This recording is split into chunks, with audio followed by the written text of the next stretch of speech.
Hello everyone, welcome back to PC Error Detective. Today I'm going to show you how to enable long paths in Windows 10. Step 1. Open the search menu by clicking on the Windows icon or pressing the Windows key, then type Regedit.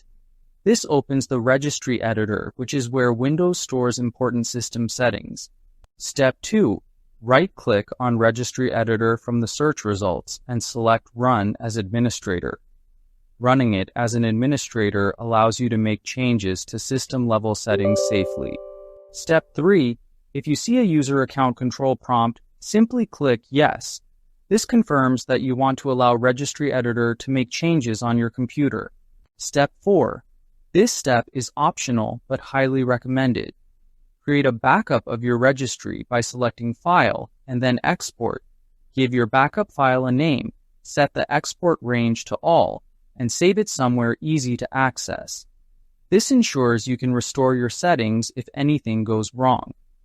Step 5. In the Registry Editor, navigate to HKey Local Machine, System, Current Control Set, Control, File System. This is the location where Windows controls how file paths are handled, and it's important to go to the right folder. Step 6. On the right side of the file system folder, find the entry named LongPathsEnabled and double-click it. This setting controls whether Windows allows file paths longer than 260 characters. Step 7. In the window that opens, change the value data from 0 to 1 and click OK. Changing it to 1 enables long paths, letting you save or move files with longer names. Step 8. Close the Registry Editor and restart your computer. Restarting is necessary for the changes to take effect across all programs and system processes. Step 9. If you ever want to undo this change, repeat Step 6 and set the value data back to 0, which will restore the default path limit.